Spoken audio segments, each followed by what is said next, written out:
I'm sorry, lad.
Well, hello everyone, and so yeah, tech issues at hand. We are here. We are live. Sorry it took so long.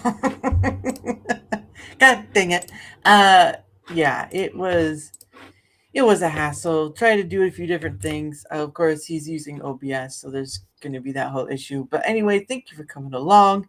Of course, this here is Mr. Luke, and I appreciate him coming on, despite the tech slap in the face that we were getting earlier.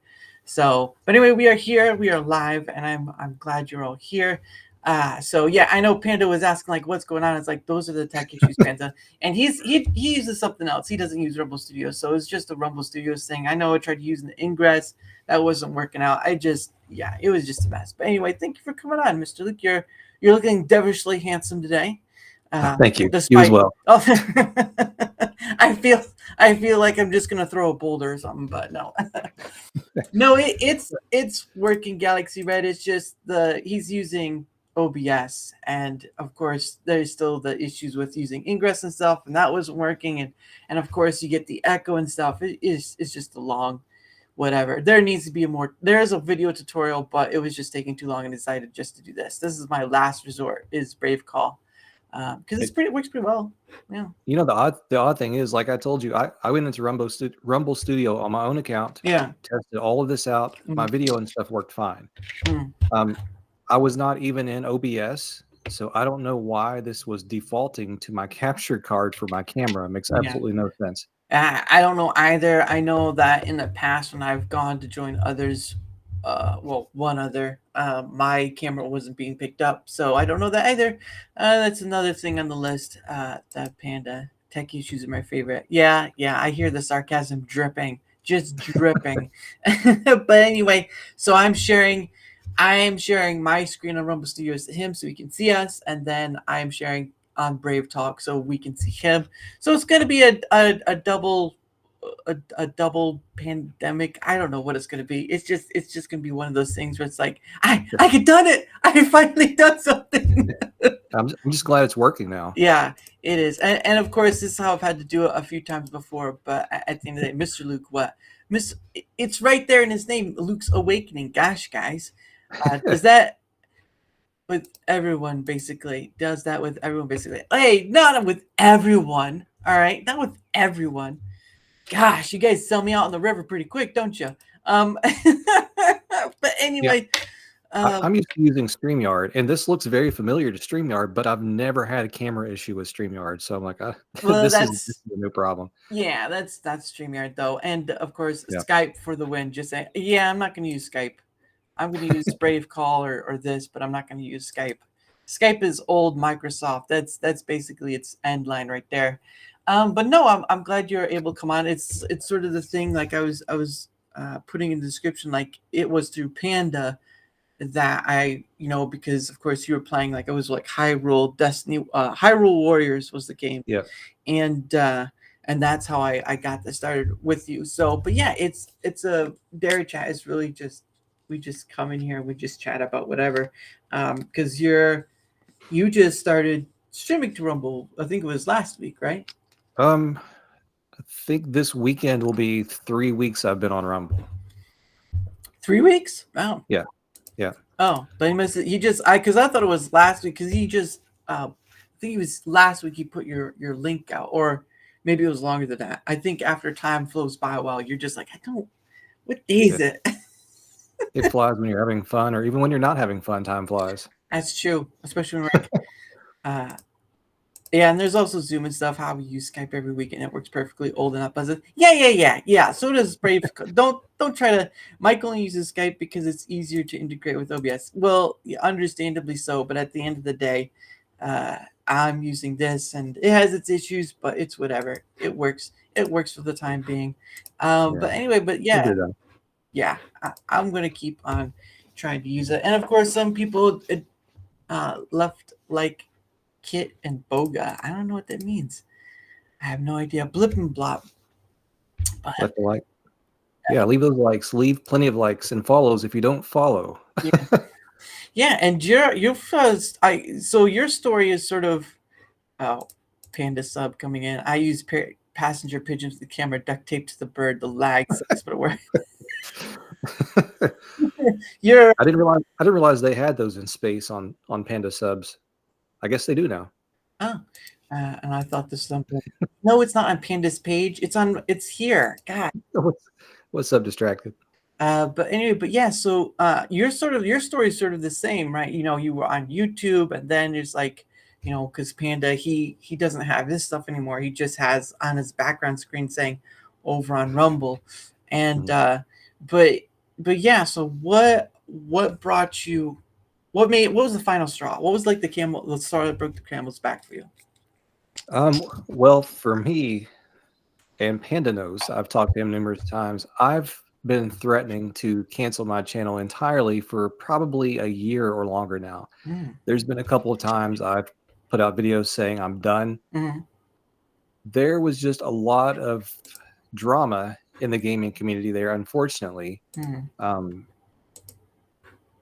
It seemed like no matter what community that you get involved in YouTube, drama seems to be the main focus there.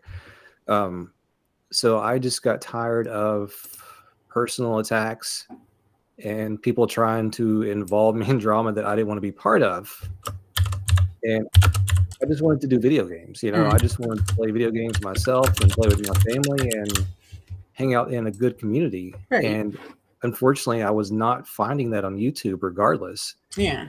And it was to the point that every time I did a live stream, every single account that came into my chat, I would have to check to make sure it was a legit account, because there were so many alt accounts, so many fake accounts. You didn't know if it was really Panda Sub 2000 coming in or a fake Panda Sub 2000.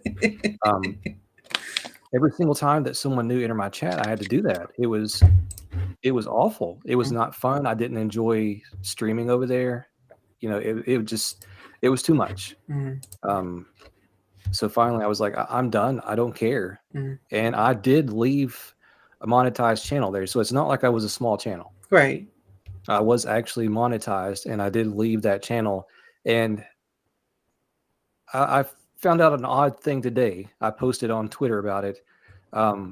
So I got an email Monday saying that my channel had been demonetized finally on YouTube, which I assumed was because I took my content down. I deleted everything off of there. It's literally just an account now. So today I went into my YouTube studio and was looking, and it said it had been demonetized because it was reported that I was reusing someone else's content. Yeah, I saw that. I saw that poster, and I was like, yeah. Yeah, I'm like, well, first off, I have no content on my channel, so how am I reusing anybody's content?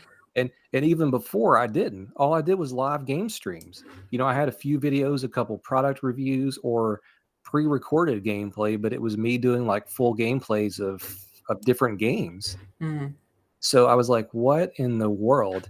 And in order, if I say I wanted to continue my channel on YouTube, which I have no desire to, Right. but if I wanted to appeal this, they want me to film a video, and I have to basically tell them why this claim is wrong. And I have to demonstrate to them how I film my videos, how I edit my videos, how I do everything, just to try to explain and prove that I wasn't using someone else's content. I'm like, this is ridiculous. I've never seen anything like this. It's insane. So today just reaffirmed to me why I'm glad that I left that. It was nonsense. Crazy, dude. Yeah. No, I've seen the hey Steve. Yes, we're doing fine after the horrendous trying to figure out tech issue stuff. But no, I've heard the stories, right? You know, it's either demonetization or they get banned, and where do they go? They go to Twitter X, because that's where YouTube support is, and they all this and that. Again, that's why I what's the word? Not provocate. What's the word? I'm trying to. I advocate. That's right. I advocate for doing multi-platforming, because again, one platform can screw you over, and we've seen it 1,000 times with YouTube. I can't tell you how many times I've heard of MXR getting all this stuff, and this, and Jeremy, of course, the quartering is getting stuff, and it's just like, if you aren't multi-platforming yourself to some degree, you are in a space of bad negotiation, because a platform, if you're on a singular platform, you're basically their prisoner.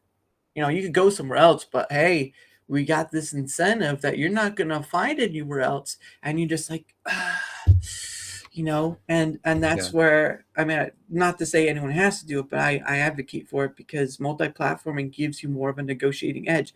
Oh, you want to play that game? Well, I'm over on this platform and I'm monetized, so nice try.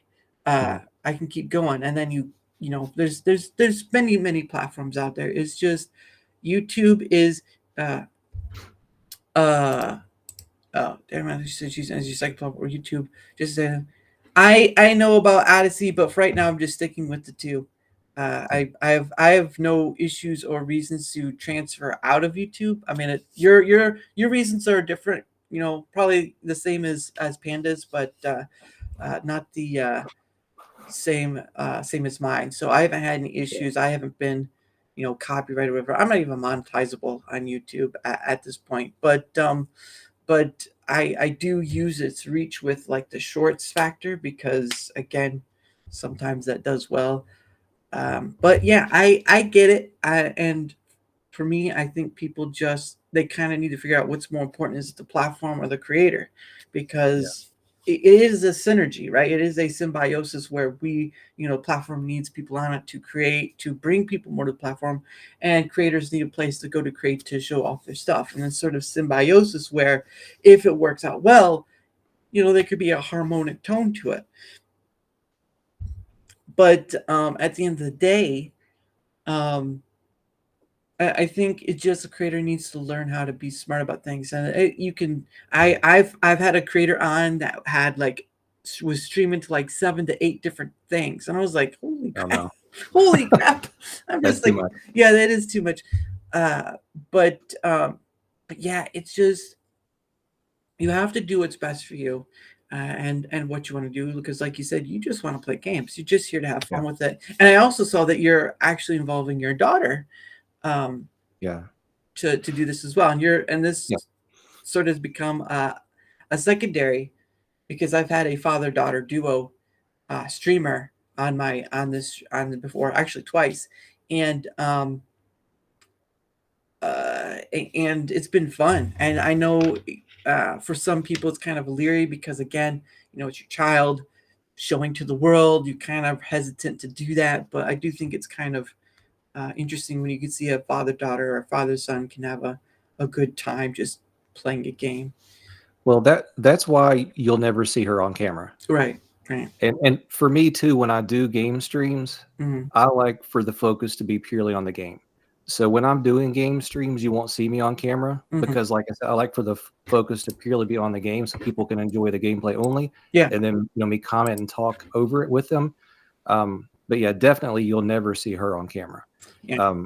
But this is the kind of stuff that we were doing on YouTube. Mm-hmm. Like way back, my daughter and I did a lot of streams. We did a lot of full game streams. Yeah. My wife and I did as well. Oh, nice. But because of so much drama and stuff that were going on, they didn't even want to be involved anymore. Mm-hmm. Even my daughter, like, it got to the point where she told me she was scared. She's like, "I'm scared, Daddy. I don't want to do any more streams." Mm-hmm. Like, that's how bad it got. Like, you have no idea the amount of horrible DMs I've gotten. Mm-hmm. This whole thing that I found out today, there was actually a stream somebody sent me that was done a few days ago, where some people were talking about me, saying some very bad things, basically because they didn't like that I was on Rumble now. Mm-hmm. So that was pretty much their issue. So I have my suspicions that the thing from YouTube happened because of them. Mm-hmm. There's certain people in that community who have been known to report channels, false copyright strike them and things like that, and cause people to lose their channels on YouTube. Yeah. So that's the kind of people who were like trying to involve and pull me into their nonsense. Yeah. And yes, I did talk to these people because I try to be friendly with everyone. Right. And that's the thing. My channel on YouTube was always welcome to everyone, and it's the same here. Mm-hmm. Like, I've always welcomed everyone. And I've always said, if you guys don't agree with each other, whatever, you can talk about that on your own channels. But here in my channel, my chat, it's going to be, we're going to get along. We're going to talk about games and have fun. Mm-hmm. I've always been that way. But some people, it doesn't matter, Yeah. Yeah, definitely. Because again, and same with like on Twitter X, right? Like you get people trying to cancel each other, whatever. It's part of the whole sphere of this sort of internet thing as a creator. But at the end of the day, it's sort of like you kind of have to, while it is great to be friendly and you try to be whatever, but at the end of the day, you kind of have to learn to be this sort of cautionary person in this thing where, this came, you hear the stories of YouTubers getting swatted because of some weird thing, whatever. And the thing of it is, right, is that the internet itself is a powerful tool in the essence of how it can be used, good or bad, right? Like, being connected to the internet is like being connected to the biggest academia there is, right? Because YouTube has like, what is it? Not just like teachings from like Stanford and stuff or whatnot. So you have those sort of kind of good things, but you also have the bad things where people abuse the system or whatever, like you said, of the copyright stuff, and it's just like, and they can't. And this is supposed to be Google's thing, right? YouTube is supposed to be Google's thing, but they don't really care as much. Smaller content creators who've lost their channel or get demonetized for no reason whatsoever, they go to the YouTube support on Twitter X, and sometimes they don't get an answer at all. Yeah, that's how bad it is. And it's not, Rumble is not without its faults. It's still it's quite less people wise of who works for, but it is trying to get better. It is trying to do these things that to improve on and whatnot. And Panda's like, it's nice seeing Luke take the family friendly approach. It's kind of unique approach in the community, at least that's I've seen. I think it's really needed. Lord knows I'm not family friendly. Hey, that's not true. That's not true. You just have a show called Deathbed. That's a little different. But Yeah, and that's the thing, like with my channel, everything that I'm doing here on Rumble is family friendly. Like there's not going to be swearing, Mm, no excessive blood, violence, gore, or anything like that. It's going to be content that people can watch with their kids. mm, You know, that's why I want my family involved, because this is our family channel. mm, Like I said, it's the same thing that I tried to do on YouTube, is to have a family channel, yeah. but that's what this is going to be. If that same kind of nonsense starts here, I'm just done, Yeah. because I don't want that. I want this just to be fun for my family Mm, and I want people to watch it and have fun. mm, And like you said, with YouTube and Google, they supposedly have these anti-harassment policies in place. But I know several of my friends who are on Rumble now, mm, a few in the chat right now, who have been harassed by some of these same people that I'm talking about, that has done this stuff to me. mm, They've been harassed horribly by these guys. And some people have had their kids harassed. They've had their kids' images put out there and that sort of thing. yeah. These guys are doxers. They dox personal information, addresses, and everything else. It's not a good community at all. Yeah. It's horrible.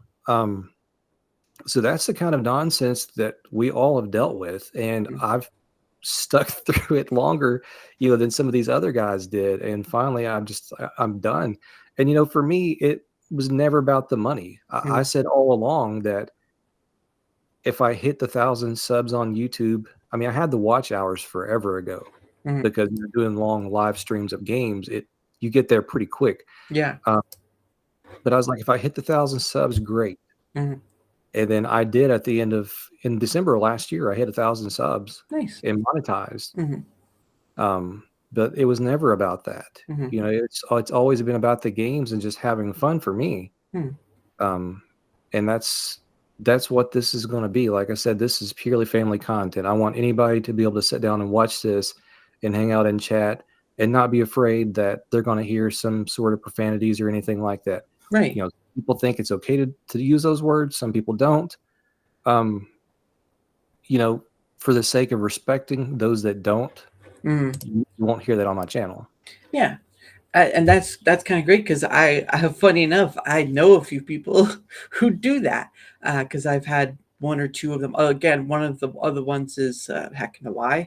That's another one. And then, of course, Chrono is a dad himself, and he tries to do family friendly content. So I've had people in that same position on here. And so I can understand they're wanting to create this sort of family friendly community. And of course, Rumble does like a whole bunch of stuff, politics, religion, all that sort of thing. But you're not. It's not perfect. You're not gonna. You're in a place where that other stuff is going to be around, and that's just part of the ordeal. Freedom of speech and all that.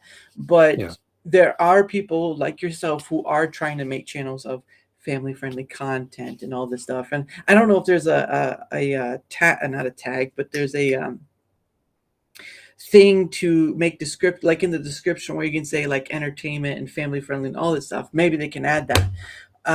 But at the end of the day, I do know a few people, and it can be a refreshing thing, especially when you've been here long enough and everyone's just like gamer, throwing out the Yeah. bomb words and all that, and you're trying to provide a breath of fresh air, a little light, because it's what you want to do, and that's what this platform should be, is a place for you to do. Even if it's just you can go out there and you can make it without worrying about some idiot trying to throw you into the fire or whatever. Yeah. Which And- is great part. And that's one thing that I noticed with YouTube. A lot of the drama, or a lot of the gaming communities there, I should say, they, like I've said, they are big on drama. And a lot of people that watch these people play games on YouTube, they want to watch them rage and scream and swear. Like that's what they enjoy.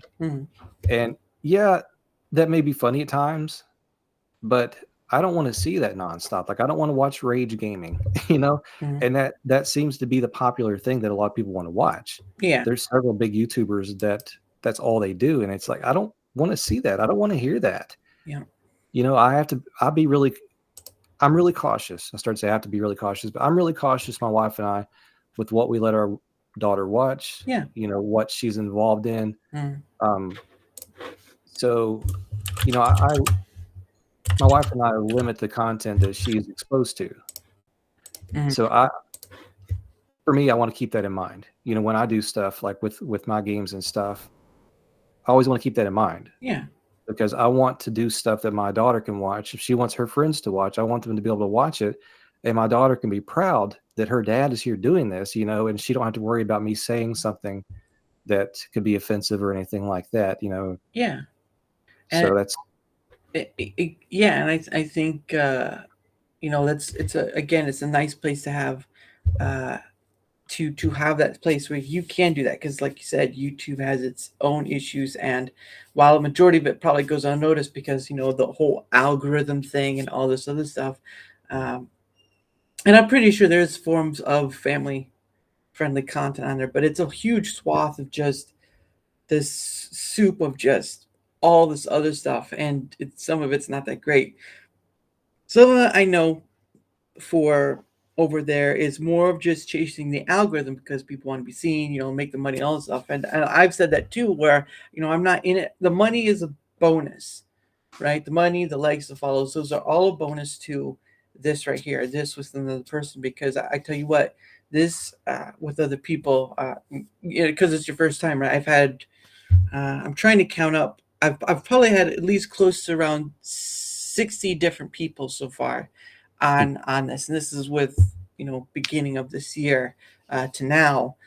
Some have been multiple, but the point of the matter is that there's been around 60 different people, and I enjoy this factor of just doing this. And again, likes, follows, the donos, all that is secondary to this, because I just didn't see a conversation happening with other creators. It was about chasing the algorithm, because that's what yeah. YouTube is. It's chasing the algorithm. UB Legend. My concern is Rumble Gaming needs to find a way to make new viewers come. I haven't seen many lately, and that's not good. Well, the recommendation engine is going to be one part of that, and it's just going to have to be part of it as well. But again, it's up to the creators on bringing that as well, because all that can be done for Rumble is updates, making things like gifted subs or all that stuff, just the tech stuff, and then obviously kind of combining Rumble and locals together to create more membership stuff, because they don't have very much for monthly members. But at the end of the day, I get that it's you are for people who only stream to one platform, you're only going to get what the platform offers, unfortunately. Streaming to multiple platforms, you're going to get what each platform offers, and there can be a crossover, but it depends on how much you want to put into it, right? Because it's your energy, right? Your time is spent with family and all other stuff, and you're you constantly beyond this, because this is just like a relaxing time, other than hobby. Yeah, it's a hobby. Yeah, other than the times you either get harassed or some idiot just comes in the chat. At the end of the day, it's about what you want to make of it and get out of it, because it's not going to be enjoyable if you leave that in someone else's hands, or you try to follow someone else for whatever. It's all about what you want to make of this, and I commend people who stick to that, because at the end of the day, some people don't last and they fizzle into the ether, and you never hear from them again. Sometimes they have good reasons, but other times it's just like burnout or whatever. Well, that's one thing. I mean, I was and still am proud of what I did do on YouTube, because I only had my channel for 2 years, and to actually, and I've known people that's had channels for 8-10 years, and even they didn't have 1,000 subs. So to have achieved that, I was proud of that. I do consider that an achievement. I was proud of that. Yeah. So I think I'll grow here as well. The only reason, and I've looked at Rumble, I've been back and forth with Rumble before. One reason I could see people being turned off is all the political stuff. Yeah, obviously. Because you go to the homepage and that's all you see. Trump, Trump, Trump, blah, blah, blah. And it doesn't matter what your political affiliation is. Sometimes you don't want to see that all the time. Yeah. You can be the biggest Trump supporter. I mean, hey, Trump 2024 for me. But you don't always want to see that all the time. you know, and that's the thing where Rumble has got to. They've still got to have the political stuff, but they've got to have other stuff as well. Yes. You know, when you go to the homepage, it needs to be more stuff than just nothing but politics. And then you scroll down and you see the different categories. Yeah. They need to be showing different videos of everything on the homepage. Yes, and of course, as UB Legend is saying, I agree. I kept pushing this. I was talking about how we are leaving this platform first because we feel like there's there's favoritism on any platform, though. There is no one platform that just has favoritism and the rest are fine. Every platform you will go to, the longer you're there, the more you'll see this form of favoritism. It does not matter where you go. What you're saying is part of that is the recommendation engine, and that's still in the works of getting there. It's been updated. I think they updated it recently, but I do think that that's been a big issue for Rumble since I've been on here, is that it does not have the ability to recommend stuff to you, right? It's just this weird little thing. But now they're working on this recommendation engine, and as Rick said, it will soon become the personalization engine. So that way the politics stuff becomes less and less. My one way I had explained to me is that the politics stuff started this place, so it's going to be here to a degree, and of course, compared to YouTube, Rumble is still very small. Compared to millions, compared to billions to millions. You know, YouTube's billions to Rumble's millions. Gaming is a top category. Yeah, no, I see that. But the issue of the thing is that, yes, they've heard, they know, but screaming and yelling will not change the fact of what is now. All we can do is constructive criticism time and again to remind them, hey, this politics thing, it needs to be less. It can still be there.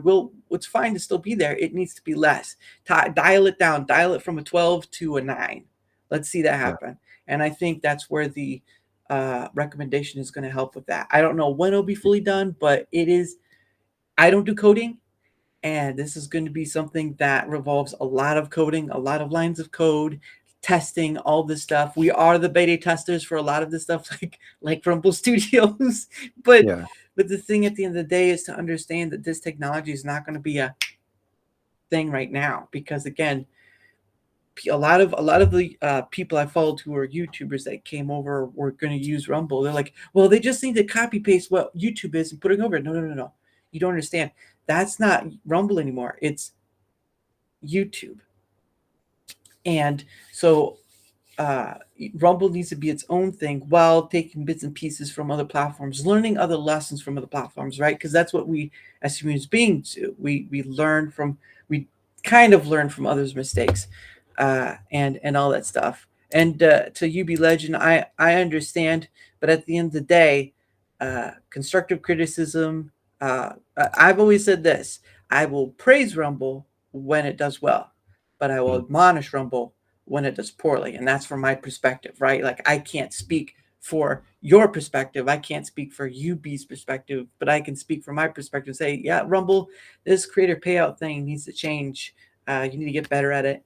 This thing needs to get better at it. And they do listen. They do listen. It's just, they're not quality of people, but their quantity of people is that work for Rumble is like, I think in the hundreds compared to like thousands for other places. So it is one of those things. But yeah, that, like I said, for me, I could see that being a big turnoff for people.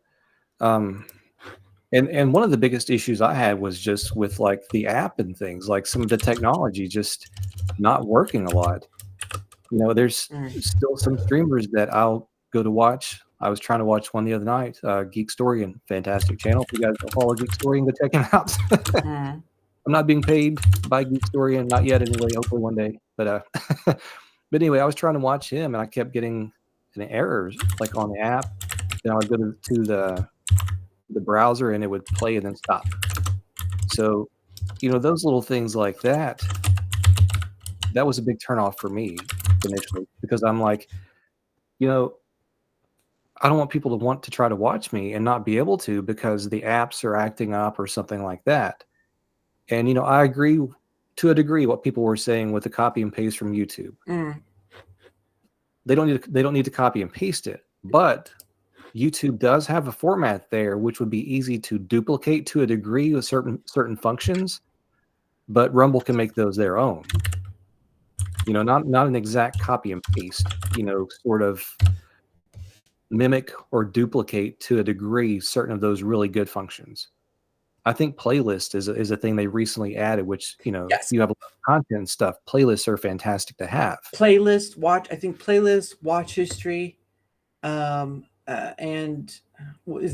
a playlist and watch history, I think, were the two things that came with that. And I think but the weird thing is, compared to how YouTube makes a playlist and Rumble makes a playlist, they're still missing like sorting by date or whatever. Oh, yeah. And that's another thing. Again, there's a whole I can't imagine that the roadmap looks like a crazy drive, because it's just all over the place. People want this, people want that. Totally understandable. But again, technology requires testing and retesting and patches and all this stuff. And while I know people want it right now because we're so used to the the instant gratification, and again, I will praise Rumble when it does well, and I will admonish when it doesn't. And I think people just need to have patience, because again, Rumble started in 2013, right?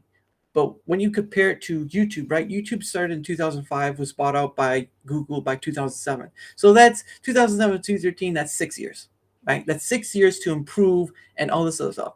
Rumbles didn't start doing this improvement thing until I think 2019, 2020. And so they've improved a lot within a short period of time till now, compared to what YouTube has had years and years. And of course, Google resources, right? Like, that's not infinite.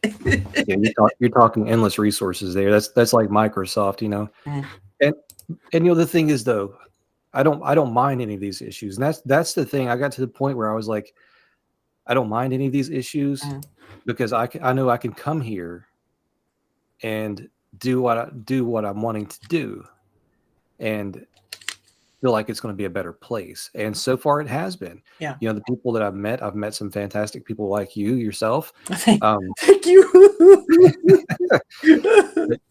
The amount of support and the community has just been fantastic, and it's unlike anything I've ever seen. I've not seen that on YouTube. The big thing on YouTube, which was years ago, was a sub for a sub. And that's, to me, that's not a good thing either, because if you're just subbing to somebody to get a sub, you're never actually supporting them. But here I've actually seen people following and supporting. A sub or a follow doesn't mean squat if you don't actually have the support. And here I've actually seen that support. So it's fantastic. And of course Rumble's small now, right? Like, again, YouTube is billions and billions of people. Right? Rumble is millions. So right now it's small. And of course, that's my thing with the community factors. I've seen people do the community factor, and they sometimes they fall in on themselves. And I kind of closed my mic when I burp, but it's just a hospitality thing. But the thing of it is I hesitate on doing a community. It's like hesitating on calling people friends that you meet through the online, because again, there's that unknown factor, right? There's an unknown factor. And I understand you being, and so do I. So I don't invest in it because I don't want it to be better. I invest in it because I do, because I own stock in Rumble. Now I've just lost my train of thought. Thanks, guys. No, that's what happens here. Sometimes I'm on the train, I'm off the train. I'm like, this is not my destination at all. It happens. No worries. But there is a great thing. Again, favoritism. It doesn't matter if it's from the Rumble higher ups to the creators or between creators. I don't care, because I'm here to be a hub of connection between so many other people. Like I said, you, Chrono, and Hack and the Y, 3 different stream type people I've had on here who all are on the family content factor, right? I'm connected to those people. That's what I want this to be. That's what I want Darachat to be, is this connection factor. Am I going to be the perfect best person in the world? Hell no. I am not that type. I'm not that person. But at the end of the day, I feel like it can go a long way, because again, I also do on Fridays, I do this thing called the Pay It Forward stream, or PIF, and I think, I don't know if I did it while you were on, but the Pay It Forward stream is just what I do is I go, so there's that live stream, collective live stream where there's like, it doesn't have to be just gaming, it's everyone. Yeah. And I go through that, and I go to the very end of the page, and I pick one person per page. Usually when you get to the more to the front, it's basically the higher up people, politics and whatnot. But what I do is I, give some likes, I give some comments, I give some donos, because I do have a full-time job. And whether or not they see it, it doesn't matter. What matters is I'm just paying it forward.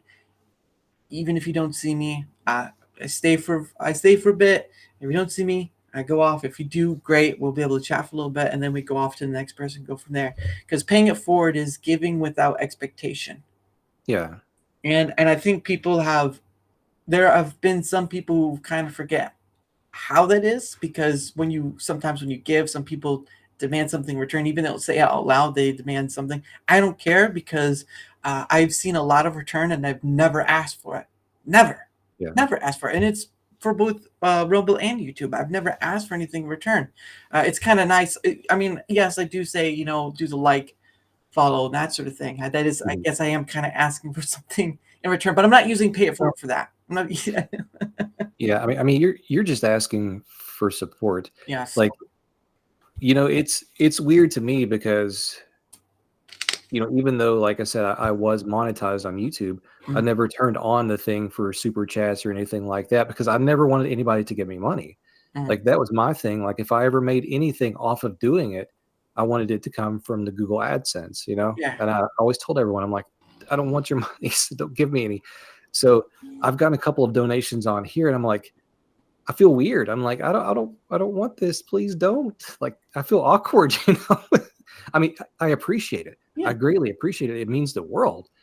But it's odd to me. Like I said, it's greatly appreciated, 100%. But it's strange. I'm like, I know I don't want this. I don't need this. just talk to me. Let's just chill. Yeah. And I think I can understand it too, because like you, there's some people who are probably in the same position of doing this.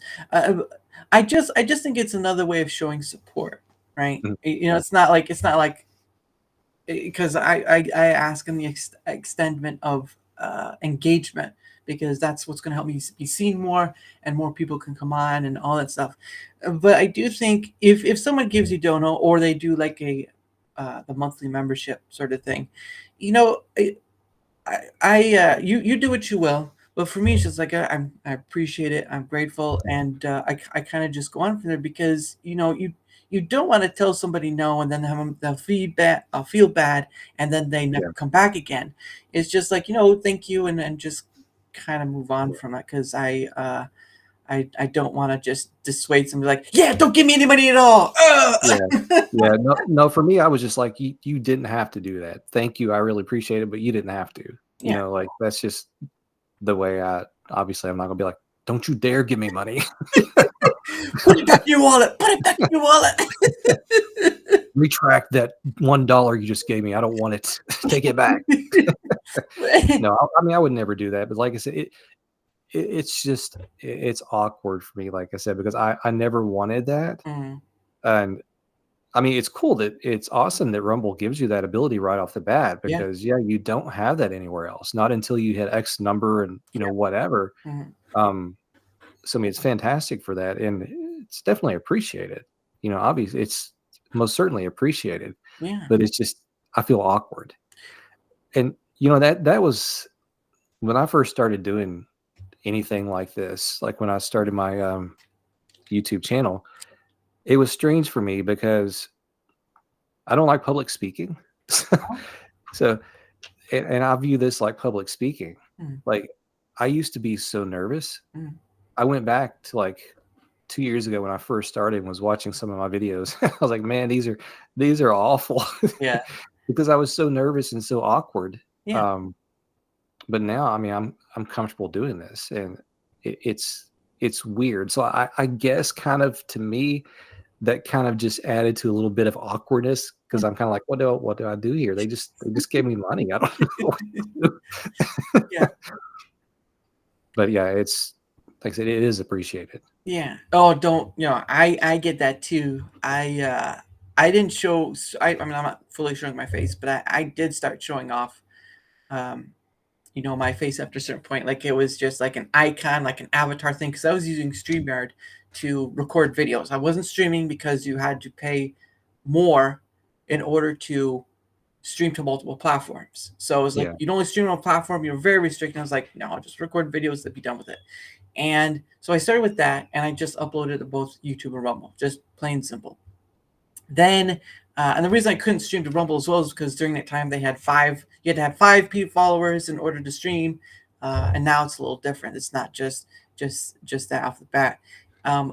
But what was it? Then I used OBS, and I used the multi plugin, right? The multi plugin, and that was great for a while. It was sort of this weird thing of just trying to time it right to get those links to go, because there wasn't really there is a YouTube thing or a Twitch thing in the drop down menu for that. Go to your destinations. There wasn't anything like that for Rumble, so you had to do the manual enter and all that stuff.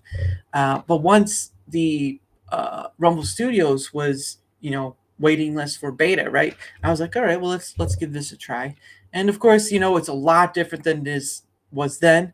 But the basic of it is having the sliders, entering your information to connect to your places that you want to go to. Of course, the Rumble is automatic because you're already connected to your account anyway.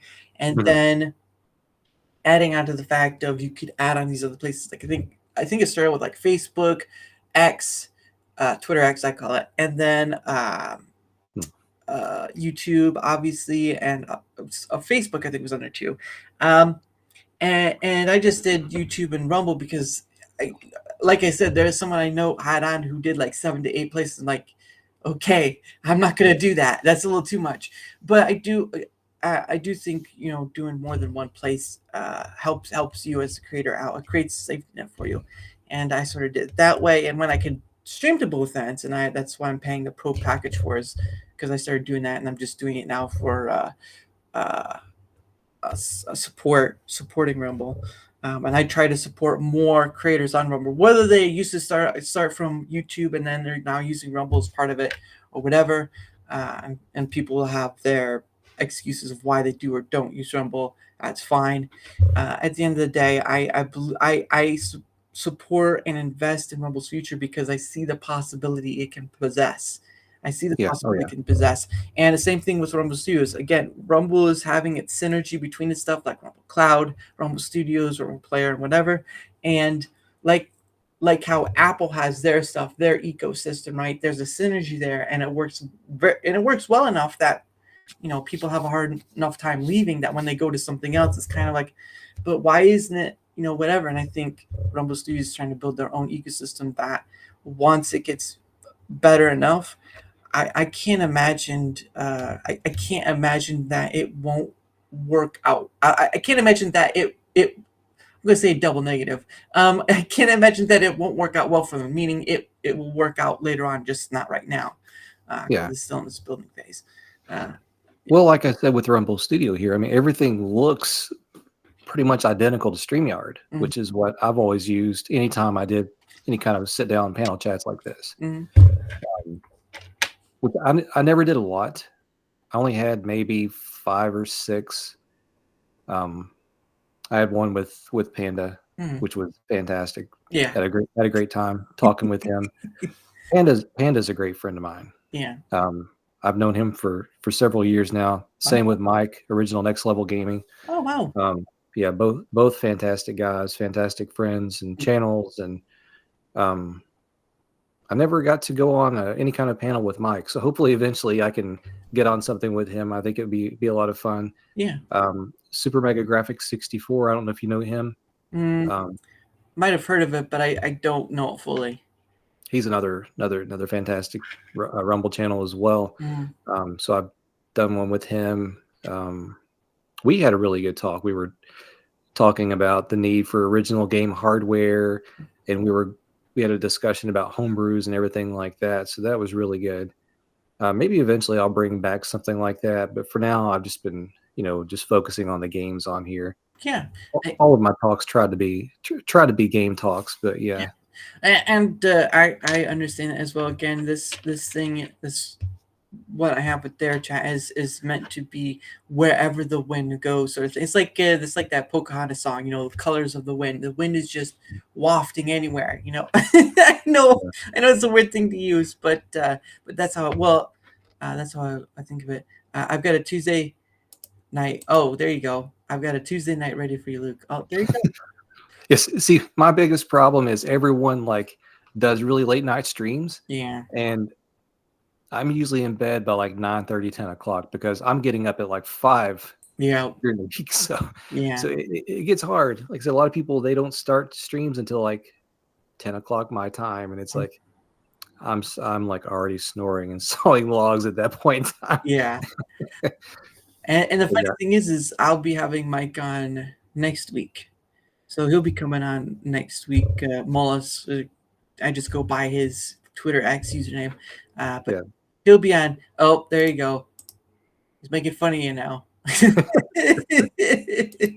But yeah, Panda's just jealous. He wants another date with me, is what it is. Yeah, get a grip, Panda. The first time I had Panda Saban, I called him the fake Ryan Reynolds because he just had that look about him. He had this little beard thing going on and all that stuff. And I was like, you kind of look like a fake Ryan Reynolds. And for me, it just sticks. He changes his look a lot, though. I don't know if you've noticed. Yeah, he shaved his stuff. Yeah, he shaved his beard. Yeah. There's times you'll see him, he shaves his head completely off, his beard and everything. He looks like a cancer patient. Then there's times his hair is long and he has a full beard. It's what is going on, dude? How do you grow it that fast? I don't know, but I'll still call him a fake Ryan Reynolds because I'm pretty sure Ryan Reynolds himself would shave his head and he'd grow it back quick. And again, I've had him Panda Sub 2000 on twice. I'm posting shorts with him out on both places now with him. And but yeah, there's I understand that ordeal of doing panels with others and stuff. And starting next month, on the 13th, I'm gonna try to do a small cancer Hey, have you let them rub your head yet? Is the real question I want to know, Panda Sub. Have you let the ladies rub your head when you're a cancer patient? That's the real question. Do they say, "Ooh, this is smooth"? If you can just catch a lady's attention, he'll be all right. Oh, first. Oh, wow, that's a swift kick. That's a pretty good one.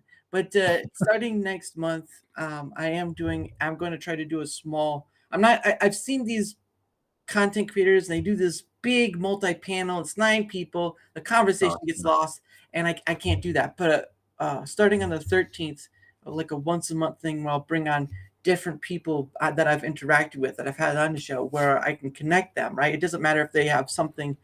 Oh goodness, I let the ladies run my head? No. No. I want to try to do something of connecting others with others, even if they've never met before, right? With similarities or not. So next on the 13th, I have 2 people at least, but I'm trying to do a 4 or 5 that's including me, right? I'm not going to be in the background or whatever, but I want to try to do something where I can connect these people that I've had on. And of course, there's big variance of time changes. I know had people on there from UK. I've had 2 people on that were from Australia. So that was interesting. That's a 15-hour difference. But I really do want to make this a place of connection with others, even if it's people you haven't met before.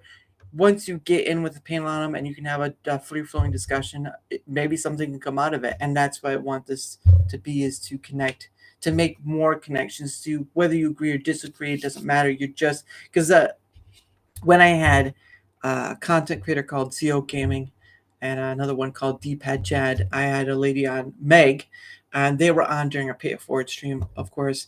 And once the pay it forward stream part was over, we kind of just sat and talked for a while, and that's 4 people together, including me.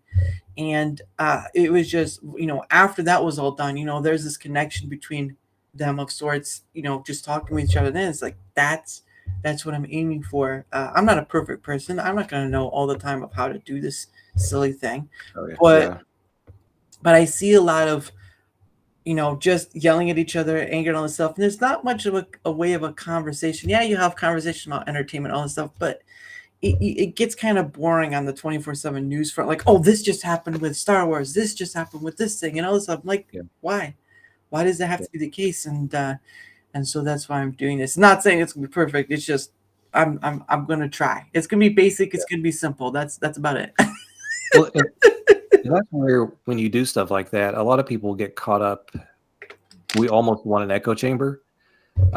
So, but which is not good. You do need different people there who have different opinions on whatever topic you're going to talk about. Yeah. You do need people with different opinions, but there's a right and wrong way to talk about those opinions. You can talk about those and express those without getting frustrated and yelling, which unfortunately tends to happen. Yeah. And, you were talking about really huge panels. I've depending on who it is, because you can get some really strong people on a panel. Yeah. 3 or 4 people is usually pretty good. I see. Definitely, if you get more than that, you got too many people. They're just talking over each other, and it's chaos. That's why I just go up to like 4 or 5, because there's trying. First, it's just experimenting of trying to find the right amount, and then from there you kind of the next time you have people on, you can whittle that down to the perfect match. Because the last time I did have 4 for the pay it forward stream, and that seemed to work out well. But I will be mixed.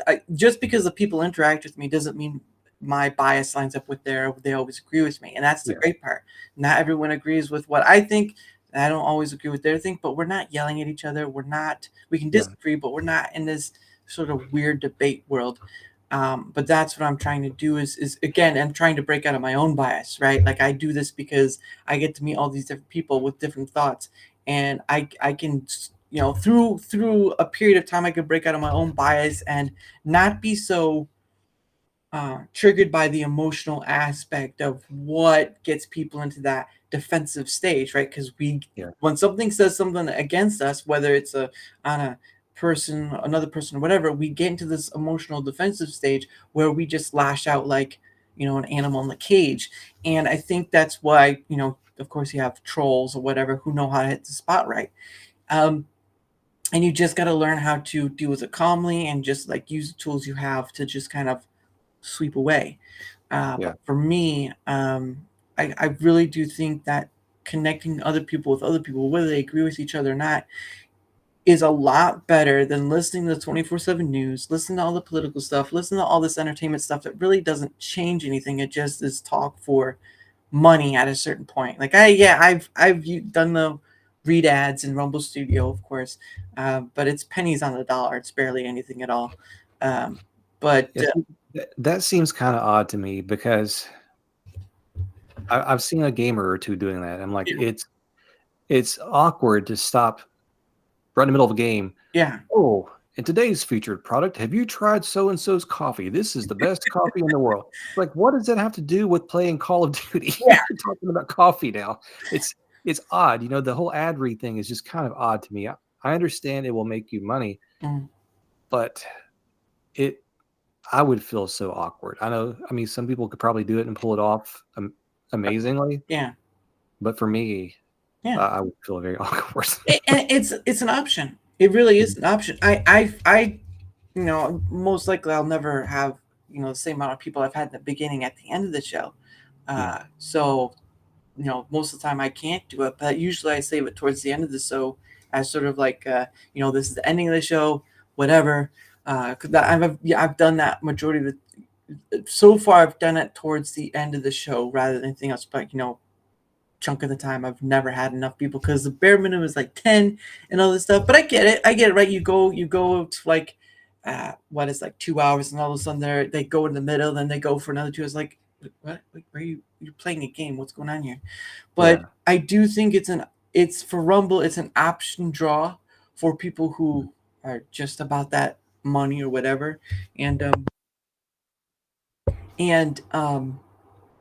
that again, Rumble has to bring more people over. It has to at least be able to attract more people over, whether they're good for or not. I mean, right now YouTube is still king of the platforms. I'm sorry to say, because again, Google owns it, and it has part of that Google resource. But over time, Rumble's going to get better. It's just going to go up from here. And I just hope that it does continue to grow. I mean, there's been other platforms through the years that have came out and tried to do similar things to YouTube. I think Rumble is definitely one of the most successful ones because it's still around. Like I said, there's been others that have seen and tried and have failed. Had no success. But yeah, diversity is going to be key. Getting at the same time, it's almost like if you do open up too much, then you're opening yourself up to some of the exact same stuff that's going on YouTube. The more but it's, well, like I was just thinking, and going back to the whole favoritism thing. Yeah. You've got favoritism anywhere. Yes. You've got favoritism in your family. If you say you don't, there's a problem. If you have a parent with kids, no parent wants to say they don't have a favorite kid. Yeah. They can always tell you who the favorite is. Yeah. They can always tell you who the favorite kid is. Yeah. There's favorites everywhere. There's always going to be that. And even with Rumble, the more people that gets interjected there, there's always going to be something, because people are people. We have issues. Yeah. And unfortunately, there's always going to be bad people. There's always going to be that risk and that possibility. But the thing that Rumble has to do is actually have these policies and enforce these policies to take care of those issues. Where companies like YouTube and Google has those supposedly, but they won't enforce them. The only time that Rumble or that YouTube will enforce anything like that is if you're saying anything that is against any kind of agenda that they're big for. Then they'll take it down or whatever and try to say hate speech, something like that. Yeah. That's the only time. But like I said earlier, I've seen multiple people get harassed. Yeah. I've been harassed myself, and nothing ever gets done about it, no matter how many times it's reported. So that's where Rumble has to differentiate themselves and be different. Yeah. Is have these policies for when you do get that user base, and have them in place and actually enforce them. Yeah. Because that will make all the difference.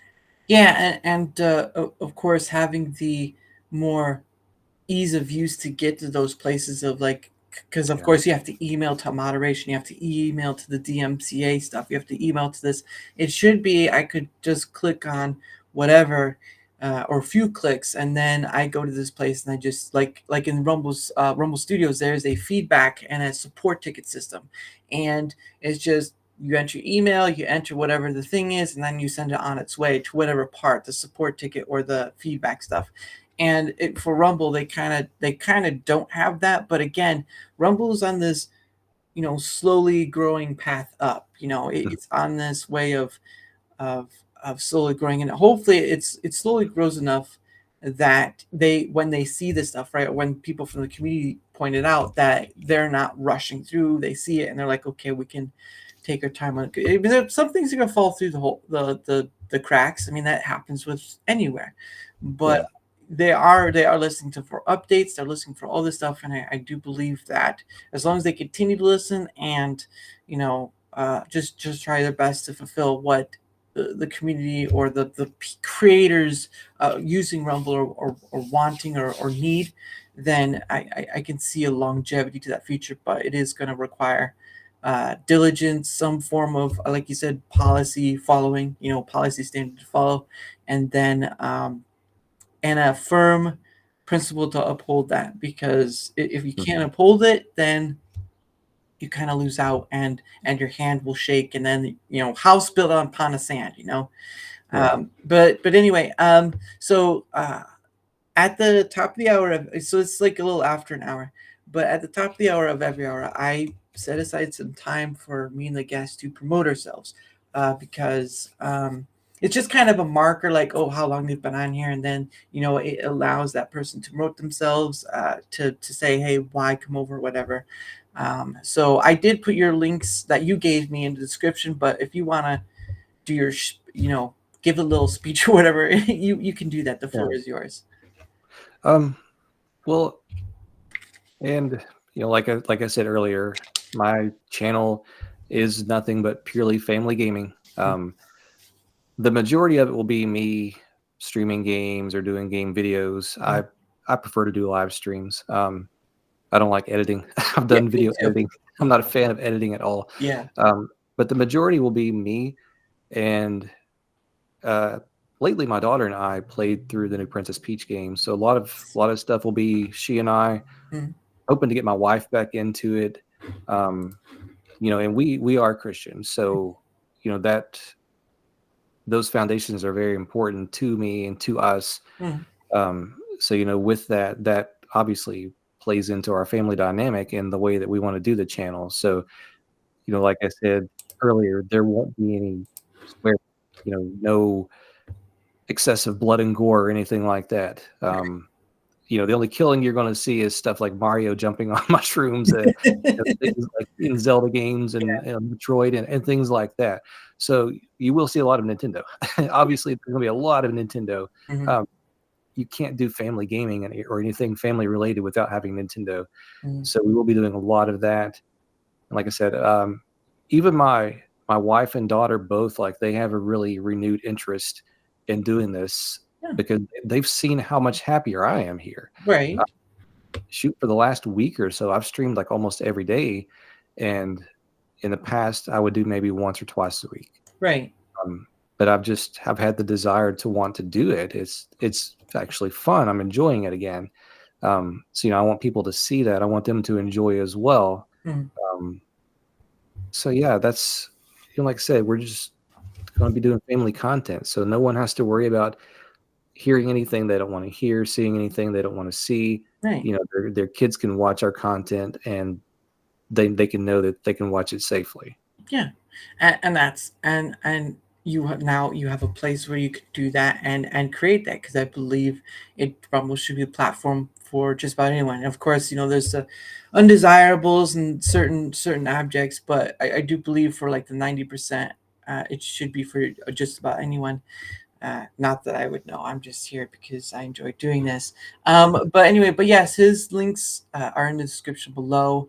I put in the ones, the two new. Oh yeah, the Zelda one. They're talking about the Zelda one that came out. That one looks interesting. Oh yeah, yeah. I'm really excited for that. That's obviously my favorite game series is The Legend of Zelda. Well, it was 4 years ago. I've played through Link's Awakening for the first time, and that's actually what I'm replaying through right now. I've been doing that live. So that's where the channel name came from. It's obviously my name is Luke, so I just did a play on Luke's Awakening. So I just called it that, and made everything Zelda themed, Zelda related. But yeah, that's my favorite series of all time. Always has been. So the new one that Distracted's talking about there, I'm very interested in that one. It's the same graphical style of Link's Awakening. Yeah. But you get to be Princess Zelda, so which is really cool. I think is really cool. I've seen people trying to spout things. Oh, Nintendo's gone woke. Yeah. It's like, okay, people, if you know any of these games, you would know that Princess Zelda, for one thing, has always been very headstrong. Yeah. Especially if you've played through Breath of the Wild, Tears of the Kingdom, and she's always been pretty headstrong. Yeah. She's not like Princess Peach, who's always needs saved. It's a little bit different. Yeah. Until Peach has actually had a couple of games, but yeah, it's mainly that she's just needing saved. Samus and Metroid. I mean, Nintendo has always been they've had both, protagonists, in my opinion. But I'm excited to see this game where you get to be Zelda. And she actually previously had her own game. I don't know if you knew that or not. On the Philips CDI. Oh. Horrible console, horrible games. Yeah. So I'm glad that Nintendo is actually giving her a chance at having a good game, which this one looks amazing. So I can't wait for it. Yeah. No, I've heard the stories of the CDI, and that was another time. But anyway, we'll get to my portion. So this is a two-parter. So of course my face is going to disappear because I have a ticker, but I can't take off the presentation. So anyway, guys, I stream to both YouTube and mobile at Daramouthe. I also have a Discord at Daramouthe. But it's mostly just for DMing. I have a fan account on Twitter X at Daramouthe, and I also have an email as well. Look, guys, I think it was last week is when I met Luke. Oh, no, that way.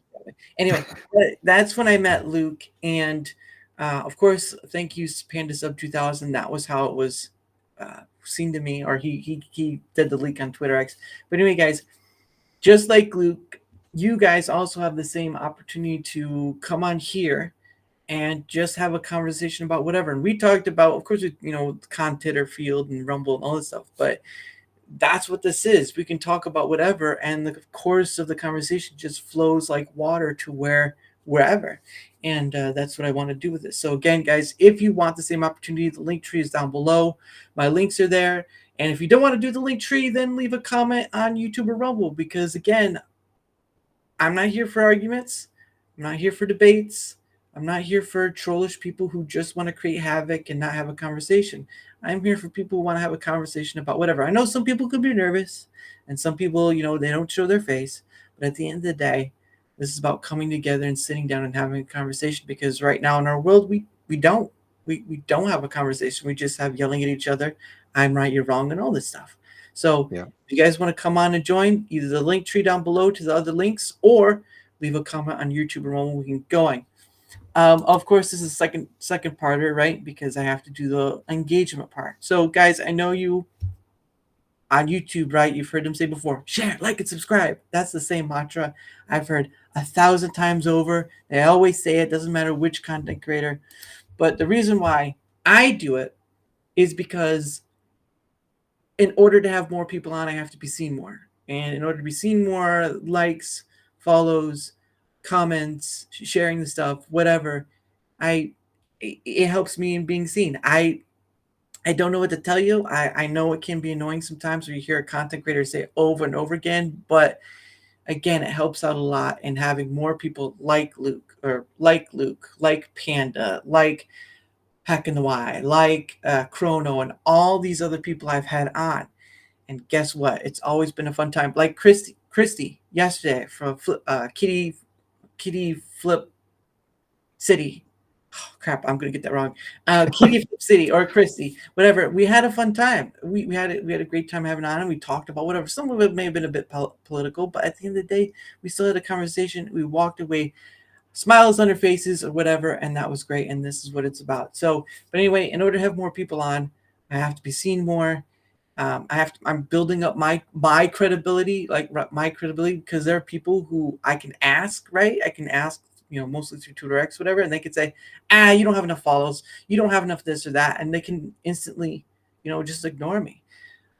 This helps. The engagement factor helps. And again, either a like, a follow, a comment, sharing the stuff, sharing my shorts. That's the easiest way, right? Sharing my shorts, because they're just like 60 seconds or less, But anyway, guys, anything helps, and either it's one of it or all of it, but whatever you do, I appreciate it, and I hope to see you guys soon. So I probably missed the majority of the chat. Hey, Meg.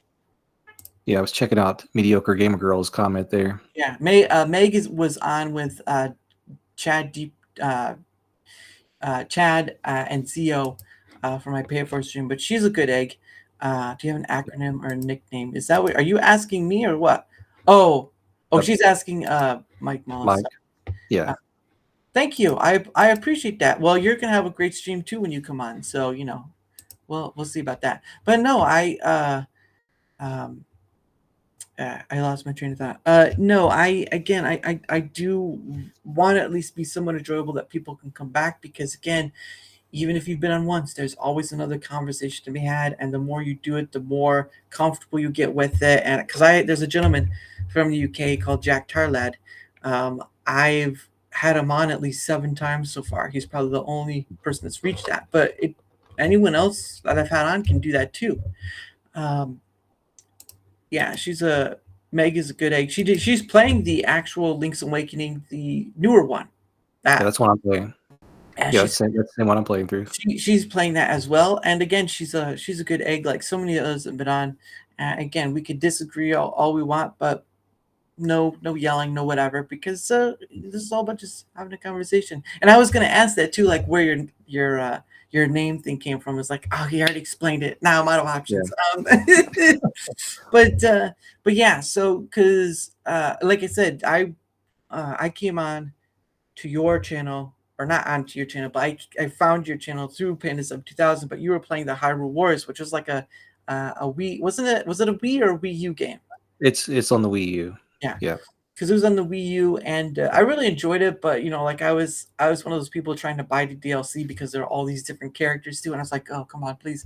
Oh, yeah. And the same thing with like Rock Band back in the day. Like they did have a Beatles one, Rock Band, and that was like in 2009. And of course you probably can't access that stuff anymore because either the licensing or just like Rock Band or whatever. But yeah, it's I when I started trying to do all this, I know I did like movie reviews to some degree and playing games and streaming those, but it wasn't until I hit this conversational part that I was like, yeah, I'd rather do that because I can game, I can do multiplayer, but at the end of the day, I'm just like, it just doesn't interest me. It's been forever since I've played it. It's been probably maybe a week since I've played a game on my Steam, and I have like close to 200 games on my Steam. So it's like, huh. What I'm trying to do right now, and I've been doing games on stream that I've already played through, but I have so many games in my backlog. I'm forcing myself to play through them, so I'm playing those off stream because a lot of those wouldn't fit in line with what I want to do with the channel. Some of them that I haven't played yet, I will do streams of games I've never played. I've got Sonic 06. Everyone hates that game. Yeah. I've never played it. Mm-hmm. I've got that one brand new, so plan to open that one up and do a stream of that one day and check it out. It's probably garbage, like everyone says, but I've never tried it, so that's going to be one I'll do on stream eventually. Sly Cooper, I love the Sly Cooper series. Oh yeah. There's 3 of them, right? There's 3 of them or 2. 4. 4. Oh, 4. I didn't know. Yeah, 3 on PS2 and then 1 on PlayStation 3. So I've got the one on PlayStation 3 I've never played. So I will be doing that one on stream at some point. Nice. I don't know if I'll do full gameplays. I don't know. I have to be feeling the game to want to do a full gameplay of it on stream. Yeah. And to me, some games work better to do like a full stream of. Some don't work well doing full streams. Like with the Link's Awakening I've been doing, I've only been streaming the dungeons only. I had one stream where I did some side questing stuff, but I do that filler stuff off camera because nobody wants to see you going around just chasing down rupees and chasing heart pieces, or at least I don't want to see that. Right. So the way I do my content is if I don't want to watch it, I'm not going to put it out there for somebody else to watch it. So I've been doing dungeons only, you know, so it's not a walkthrough. It's basically just the dungeons. So that's kind of how I've been doing that. Yeah. She has a question for you though. How do you stream a PS3 game? Don't you run into HDCP problem? No, I've never had any issues streaming PlayStation 3. I've done numerous PlayStation 3 streams. I mean, I just hook my PS3 to my capture card and into my computer through OBS. I've never ran into any issues ever. Right. Yeah, I had the PlayStation 3 once. I bought it like off an aunt, and it was all right, but I gave it up after a while. I just like took it to GameStop and got money for it. And yes, Four Swords, I believe, and the Link is its own game, but you can multiplayer it, I believe. He's just being silly. Oh. So his name seems like to work out for because he's distracted by life. Like a squirrel. But no, there have been some games in the past that I really enjoyed playing, but they really are one of those games that are like, if you try to buy them online, they're worth too much. And one of the games I enjoyed playing a long time ago was called Skies of Arcadia. It was a Dreamcast game first, and then they did sort of a tiny upgrade to the GameCube. But there was a like a Sega racing game where they did have some of the characters in, and a track, a track from it. But I really would like to see the game either upgraded, like given like the UE4 sort of ordeal, like Final Fantasy VII has. To just the graphic wise, and of course there were issues like the translation for it on the English side. A story came out that the translation for it was kind of tossed out, and they just kind of inserted their own things. So maybe trying to be as close as possible to the actuality of it as well, but that's a money issue and that's a Sega issue. Like I wouldn't have the time, the knowledge, or any money to even get that started. So, but I would like it to be at least one of those. If I could get one game, that'd be the game I'd get a remake on, because I don't know. Let me look. I feel like there's a remake of that coming or something to the Switch. Skies of Arcadia? Skies of Arcadia. Well, there was Skies of Arcadia, the Gamecast, the Dreamcast, and then there was Skies of Arcadia Legends, which was like GameCube. Yes. Yeah. And I don't know. I don't know if there's going to be an update coming to it, but there's always whispers of rumors of something, and then they usually turn out to be false. So yeah, you never know. But if they could just, so for me, right after I saw, because the whole Final Fantasy VII remake, right, that uses EU4, which is UE4, sorry, Unreal Engine 4. Yeah. And when they came out with the demo stuff for UE5, that was just, whoa. Oh yeah. I was like, the Matrix stuff, is that what you're talking about? The Matrix game? No, it was, I don't know if it was a Matrix game, but it was like a woman and they fly and stuff, but yeah, Matrix. But the things you can do with it to make, there was a gentleman I had watched a video, came across because the algorithm, where he went to, I think it was Norway, right? And he was trying to get like a Norway setting, and he went to Norway. He took pictures of this like red house, like the Norwegian look of it. He took pictures of all around the house, tried to get as top of the roof he could or whatever. He tried to get as much of the house as possible.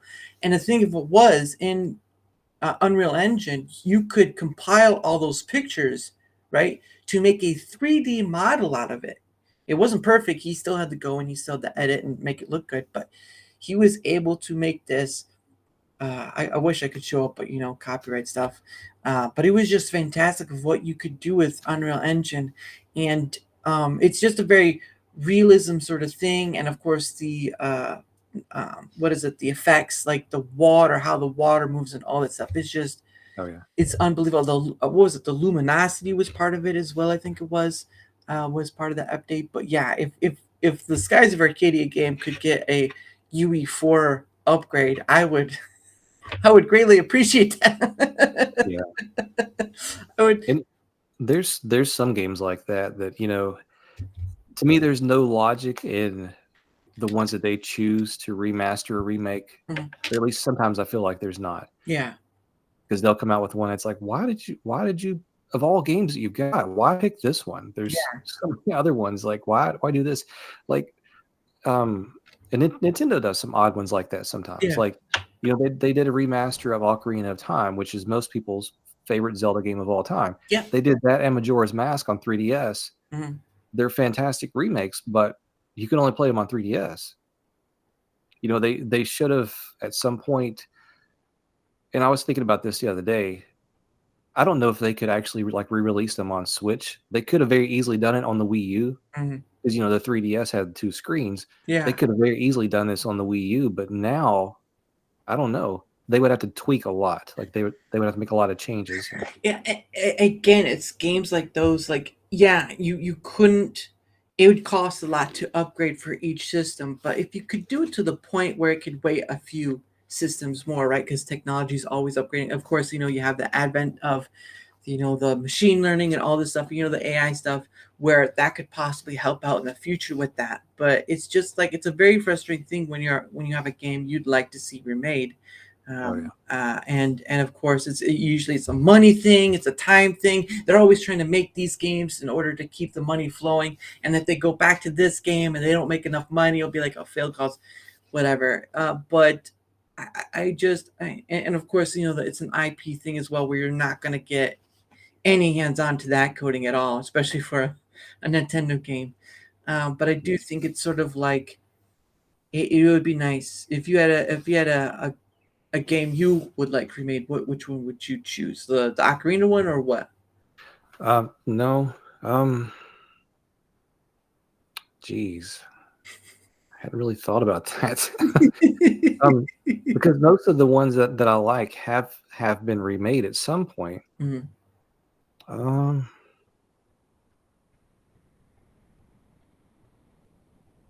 Let me think. Because now my favorite Zelda game of all time used to be Ocarina of Time. Mm-hmm. A year or so ago, I replayed through Wind Waker, and that became my absolute favorite of all time. Yeah. Which that one's been remade. Yes. HD, yeah. Yeah, and I have the remake of that on Wii U, and it's amazing. I love that game. So that's one I probably would have said, but that's been done. Mm-hmm. Maybe Banjo-Kazooie. Ooh, that's a rare game, and Mm-hmm. I don't know if that's in like a limbo with the IP stuff or not, because you know how that goes, right? Yeah. But no, that would be interesting because I mean, they did make. I thought they made an actual 3D one later on, but I could be wrong. But yeah, the first two games could Mhm. benefit greatly from just updating the graphics. But you know how it goes, right? They have to start from all over, building the base models and all the lands and stuff, because the technology has grown so well that you can add details and stuff. Like again, like with UE5, you can add detail, you can have all this stuff that's a little better, but it's like you'd have to put it in a way that the system, like the Switch, can handle it. Yeah. And I remember there was a lot of complaint over the Mortal Kombat 1 where some of the characters didn't look that great on the Switch version. And I was just like, why? Why would you not check this before you send it out? I haven't played that game, but they're killing me anymore with the naming of this stuff. Mhm. We've already had Mortal Kombat 1. Yeah. Like, why come out with another Mortal Kombat 1? Right. And they're doing this a lot with games. Microsoft did it with their own consoles. When a 360 came out, Mhm. everyone would have just called the original Xbox One or whatever. Yeah. And then they came out with the Xbox One. It's like we've already had an Xbox One pretty much. It's like they're reusing the same names basically in like games and consoles, and it's like, Mhm. yeah, don't cause any more confusion. I think I didn't even try that game. Yeah, I think after the last Mortal Kombat, which I can't remember what the number was it 11 or 12? I think that was once the Chronica stuff and all that came into play. I think they were trying to do a reset because, of course, Raiden is no longer, the Thunder God anymore. Now it's Liu Kang who's the Fire and Thunder God. They did the same thing with. Yeah, I haven't played any of the Hitman games, but I Yeah. can see that. Um, but yeah, so I think it was just like they had this thing that they could use to be a moving forward, MacGuffin or whatever, and so they used it, and that's why it's called Mortal Kombat 1. But yeah, and it does kind of seem ridiculous, but Mortal Kombat. Didn't they basically like revamp the story? They're trying to change the whole story with Mortal Kombat 1. That's pretty much what they did, right? Retcon the story and start over. Again, yeah, because of the Chronica, the time factor, and all this stuff, and of course Liu Kang combining with Raiden on the previous game where it's now Liu Kang, the god of fire and thunder. But I mean, it's just they're gonna do what they do. I mean, NetherRealm Studios has been doing. Of course, they did Injustice, and there was another Those are one. good games. Those are actually good. The Injustices, yeah. But they're gonna do what they do. Of course, they're a studio; they have to make money, right? They want to survive, especially since Ed Boon is still alive, obviously.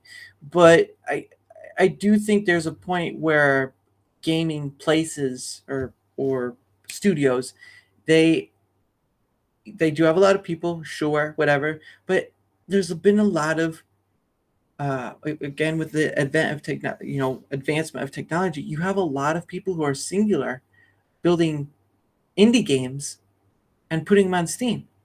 And you have all these indie studios that are like hundreds of people, and it's just like you guys need to start cutting the fat. And of course, you're going to hear the stories of crunch time and all stuff, but it's like, is the thing you're doing a labor of love where, yes, you're going to get paid, obviously, to whatever, but at the end of the day, why do you make games? Do you make games that get paid? Okay, but you're going to end up not enjoying your job because then you'll be like, I'm not getting paid on time. Too much crunch time. I'm not getting, the whatever. I'm just like, make it a singular game. Use the stuff that's out there and just enjoy it. Because if you're not having fun making the thing, and there's gonna be tough days, right? There are gonna be tough days. Like in playing a game, you can have tough days of obstacles or whatever. Like if you're playing Elden Ring, you're gonna hate yourself at the end of it. And I don't know. I assume studios are probably just as bad, but I've talked to developers who are now indie. One in particular, Tony Barnes. I don't know if you've ever heard of him or not. You may not know him by name, but he's worked on some of the best games of all time. Like if you know, like Desert Strike, Jungle Strike, like that series of games. He worked on those. Medal of Honor. He worked on oh gosh, I'm drawing a blank on the name right now. But like Star Wars games, like multiple games. Tony Barnes is a very well-known developer. Anyway, he went independent, started his own studio, Retro Ninja. Oh, really? And he's talked about how, like, when they were working on multiple games, he's like, he's like, I slept there in the office, like under my desk and stuff, and just talking about plugging away for like 12 to 24 hours a day, like working on these games. And it's like, man, if the development is like that, that would be very easy for someone doing it to not love that anymore. Yeah. I think there is a point of contention where they have to find the balance between making a game and all stuff. But UB Legend has a question for you on the screen. Breath of the Wild. I don't know if I'll get. I've played through that one several times, just not on stream. Right. And the reason being is because it's such a huge game. That's one that if I do it, it would be in elements, kind of like I'm doing like with Link's Awakening.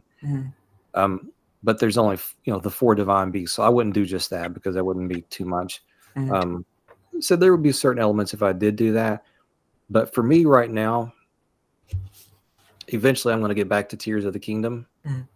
The reason I say that would be like my next one is because when I played through it, I hated it.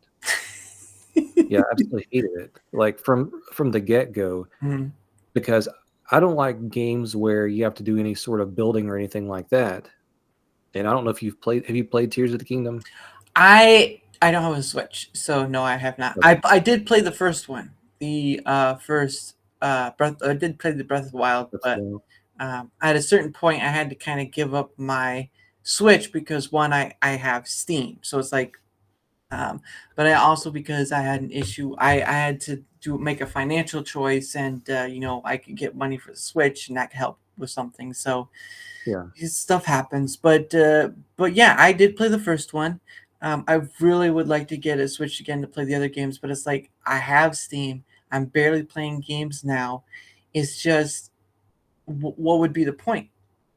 I could do multiplayer, sure, but at the end of the day, it's like I can't justify having a Switch when I barely play it at all.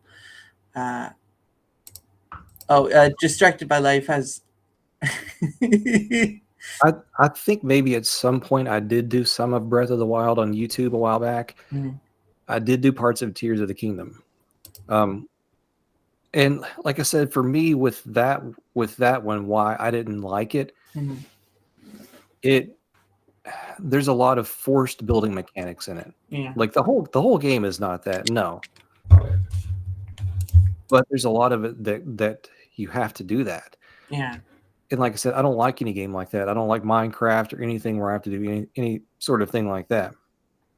So that was a problem. But I could have overlooked that had the story seemed a little more consistent. Because as you play through Tears of the Kingdom, which is supposed to be after the events of Breath of the Wild, it's almost as if the people there in Hyrule don't even know what happened here back in Breath of the Wild. And I never got the impression that this was like millions or years or whatever like that later. and there's parts in the world that supposedly was there the entire time. Yeah. It's not in the previous game. It's like, okay, we've got this sky world and we've got a world below. Right. All of the lore that you read in the game in Tears of the Kingdom act like that's always existed. It's like, okay, you've made a sequel to this game and you're saying these things always existed, but yet they were not in the previous game. Where were they? Yeah, that, because again, if you go back to Skyward Sword, there was the islands in the sky. Skywalker. But like you said, with Breath of Wild, those islands weren't there. So they sort of X'd Skyward Sword, and they've done it. But again, the convolution of the timeline for Legend of Zelda is so convoluted. I mean, they even made like 3 different paths. It was official. They did make 3 different paths, and like based off of Ocarina of Time. Yeah, because that's where things diverge. Yeah, Ocarina of Time, and then Majora's Mask is the next one, I believe, under that. Well, that's because for some reason they felt the need to make a timeline. So the only game they've had that had any sort of time travel was Ocarina of Time. Yes. So with that one, they chose to make a timeline. One of them branching off of Link as a kid when he went back as a kid. Yep. One of them, Link as an adult living in that world. Yes. And the third one where Link dies fighting Ganon. Yes. And I'm sorry, but that is stupid. When you make timelines, you create this timeline based on your hero dying. Yes. That makes no sense. It's the dumbest timeline ever. And I've said before, what they should have done has been like, okay, this game and this game are actually sequels. The other ones are new takes or new telling or new tellings of this story. Yeah. Which would kind of add to the legend, because, you know, legends through time get kind of twisted, elements get changed. Like that would add to the legend. Okay, well, this is how the legend was interpreted here. This series of games. This series of games, the legend was interpreted this way. That would have made more sense than trying to make this timeline that is stupid. Yeah. It's the dumbest timeline ever. You look at this played out, and it's stupid. And like I said, when you base a timeline of games off killing off your hero, that is dumb. Yeah, but all of it is dumb, because having a timeline for Legend of Zelda itself is just, there is no straightforwardness. It's all a bunch of random. Now, I mean, there's like maybe a possibility of one game after another sort of thing. Like you have the Legend of Zelda Wind Waker, right? And that sort of, it's somewhere along the way. But it's just the timeline stuff is so convoluted for the Legend of Zelda, and for them to make a timeline at all to try to, because it used to be just like a fan theory, right? Just use like people would, and it should have just been left at that. When Nintendo made it official, timeline official, they screwed themselves over.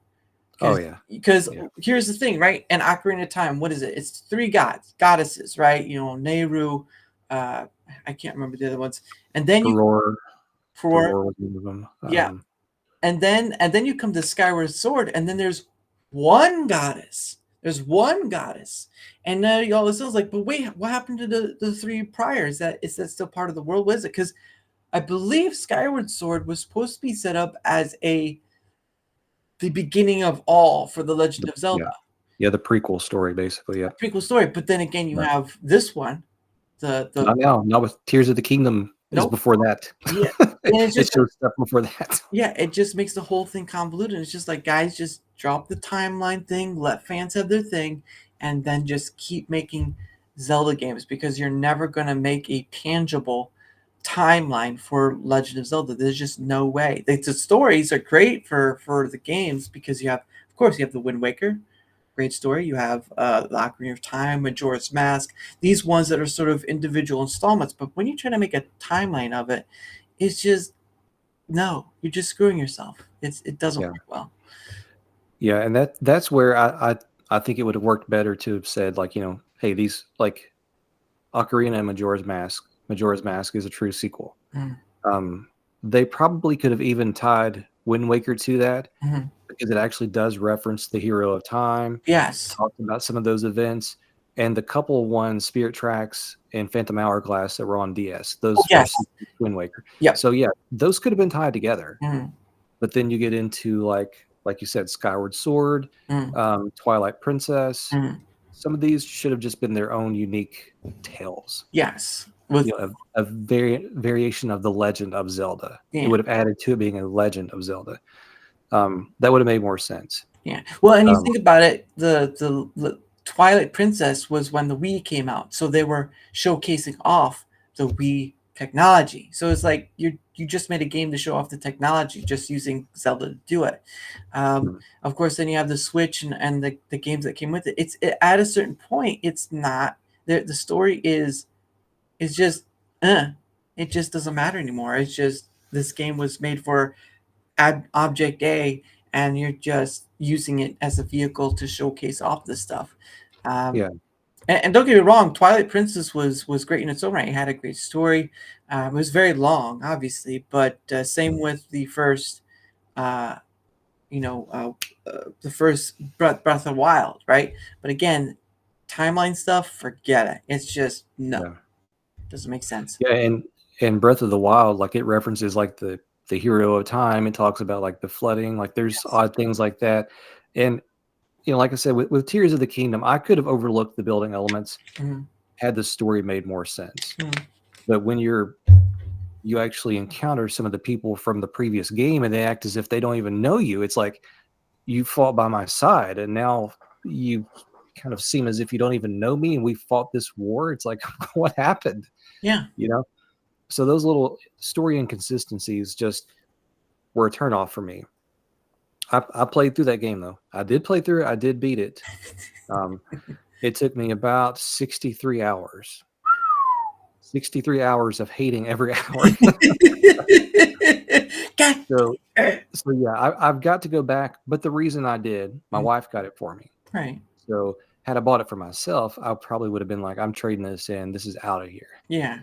But I felt more inclined to play through it because she bought it for me. So more than likely, that will be one that I actually will go back to and probably start it on stream and do some on stream because I want to see if I can like it. Yeah. But now I will say this: the very first time I played through Breath of the Wild, I played it on Wii U. Yeah. I didn't like it the first time. I don't care for the break. I still don't like it. I don't like the stamina. I don't like the breaking weapons. Yeah. I don't like the gathering of resources. I don't like that in any game. I don't like open world games. Oh, okay. So there's a lot of elements introduced there that I don't like. But the story is what won me over with Breath of the Wild. To me, it just had a beautiful story. I absolutely loved it. So maybe I can go back and like Tears of the Kingdom. I don't think I'll ever love it, but maybe I can go back and like it. Yeah, and Skyward Sword had a sort of familiar story type too. I mean, again, it was trying to be the prequel to the story of just Legend of Zelda itself. Because I mean, again, the game is called Legend of Zelda, and it did have some nice elements, a nice good story. But at the end of it, all the games after it just convoluted that story into something else, and you find yourself wondering like, why Nintendo? It's money at a certain point. They do try to give their fans what they want, like the Mario stuff, but at the end of the day, these companies survive by getting paid. Square Enix survives by getting paid. Sony survives by getting paid. Nintendo survives by getting paid.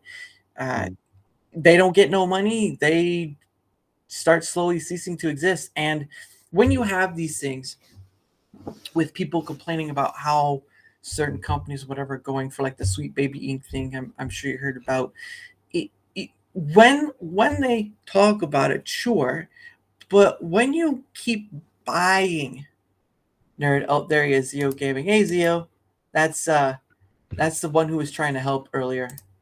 Oh, yep. So he's cool dude. Him and Mediocre Gamer Girl were on the same pay it forward stream. It's going well. The fix you gave really it didn't work, but we're using this, so it's all right. Wait, what was you talking about me? Yeah, we talked about you. Yeah, I was letting him know that you were the one trying to help me with that one thing. Reminds me of a favorite drummer's voice. I don't know who that drummer is. I don't know what to tell you. I can do a pretty good Kermit voice, but I don't think that's what you're looking for. Yeah, and I saw Distracted said something earlier about, he said it's the same-ish with Metroid. Metroid actually does have a consistent timeline there. Yes, it does. It does have a consistent story. Mm. Metroid could almost be my favorite series. It's really close, but Zelda, I've always loved the Zelda series. Back when I very first played the original game, the gold card on NES, I was at a babysitter's house and her kids had it, and I was like, "Wow, what is this? This is awesome." But I've always loved that game. But like I said, I really love Metroid as well. That's very, very closely behind Zelda as far as my favorite series. Yeah, and I think my thing is, if you enjoy playing the game, then that's all it should be to you. Is just enjoy playing the game. Like I enjoyed. I mean, the thing about Wind Waker was it kind of got ridiculous after a while. Sailing to different places it took you. But once you got the the music for the wind, the tornadoes, that helped made it a little easier. But I do think because it was the cell shading. The cell shading was what sold me because of the artistic look and all that stuff. Robert Sweet. Oh, I don't know who Robert Sweet is, so I don't know. I can't confirm. It's funny because everyone hated, or the vast majority of people hated Wind Waker when it first came out because of the cell shaded. Yeah. But it was because Nintendo at a Space World show showed off this Zelda game that was very mature looking, very dark. And then that wasn't released, and they showed off Wind Waker, and everybody's like, "What the heck is this? Yeah. We weren't expecting a cartoon. We wanted this mature looking game," which they later gave us with Twilight Princess. I think that was basically their apology letters, like, "Hey, we're sorry. Here, this is what you wanted." But yeah, people didn't like it because of that, and I think it's one of those that kind of became a cult classic through the years. Yeah. And it still holds up. Yeah. I mean, even the GameCube version holds up today, but definitely the HD remake on the Wii U, which that one gave some quality of life fixes too. They gave the quick sail, which made you sail around much faster over the GameCube version. They cut down the whole Triforce quest of that game as well, made that one much shorter because that was very long and drawn out too. 8 pieces across the ocean. Yeah, it got ridiculous. I will say though, did you see the update to the Paper Mario Thousand Year Door one? Because that got upgraded as well. I did see it released, but I'm not big into RPGs. Okay. And I've tried. I've had that game before in the past, like numerous times. And I get so far in them, and I'm like, I'm done. Yeah. Like I'm on Super Paper Mario on the Wii. I'm like really close to the end of that one. But I'm just like, I'm just over it. But now, as much as I don't like RPGs, right. I did get the new Mario RPG on the Switch. Nice. And I never played it. I never played the Super Nintendo version or anything like that. I attempted like years ago just playing around, but I never played through it. But I got that one and played through it and absolutely loved it. Like that was my game of the year last year. Nice. All right. Before I gotta do this. Boo! Boo! Boo! Zio! Boo! I gotta get him once in a while. It's a mixed bag on Wind Waker. I understand. Yeah, but so we're. I know we're kind of come to that point where you've gotta. See you later, Meg. We're kind of coming to the point where I know you're kind of. It's your time to go. Yeah. So, but anyway, I do thank you for coming on. Thank you for having me. You're welcome, and you're always welcome to come on. But before we go, there's gonna be a few things. So first, let's promote ourselves again. You can do the quick version if you want, and of course, guys, all our links are down in the description below for mine and his. You know what? Boo you, Zio, boo you. I'm glad I didn't make you a mod. You just be awful. See, I can agree with Zio on that one. So. Yeah, whatever, Zio. But go ahead and promote yourself. I'll do mine, and I have like one more thing, and then I don't know if I'll do an ad read because it's at the end. I have enough people, but we'll see. Just go ahead and promote yourself and go from there. All right, well, guys, of course, my name is Luke, and my channel's name is Luke's Awakening. My channel is going to be purely family-based content. It's going to be a lot of Nintendo. So you can watch this with your families, your kids. There's not going to be any swearing or anything like that, excessive violence other than what's in Mario. So if you're opposed to squishing mushrooms, you probably won't want to watch. Or if you're opposed to jumping on turtles, you might not want to watch either. That's about as far as the violence is going to go. Maybe stabbing Ganon in the head in Wind Waker which was the most aggressive death I've ever seen in a Yeah. Zelda game. Other than that, it's not going to be any excessive violence, gore, swearing, or anything like that. Like I said, it's going to be purely family content with me, my daughter, and my wife. Nice. That's great when you can involve the family together. It's like just having your own thing to do, like, board games, of course, like Monopoly and whatnot used to be the thing. Now it's video games. Party, get a party for the new Mario Party game. Oh, I think they're doing Mario Party Jamboree is the new one coming out. Oh, so have a good one, Alpha Zero. Have a good one. See Alpha. Yeah, he's the dude I had on. He's from Australia, so there you go. Oh, wow. But anyway, so yes, I'll do mine quickly. So ladies and gentlemen, of course, you find me. I stream to both YouTube. I put all my content on YouTube and Rumble at Daramouthe. It's right down there. I have a Discord at Daramouthe, but that's mostly for DMing. I have a fan account. I have a fan account on Twitter X at Daramouthe, and I also have an email. Look, all my links are in the link tree below. If you want to come on, those are the ways to find me. You can also, if you don't want to do that, just put a comment in either YouTube or Rumble, and I can see it and we can get started. Look, guys, it's not that difficult. It's not that hard. Luke, I just met maybe a week or two ago, and he's on here already, and we're having a great time. And, he's always welcome back again because the dude seems like he is very family orientated, like I've had with Chrono and Attack in the Y. And I think it's nice to show off those people who want this sort of thing, because again, there's nothing wrong with wanting that.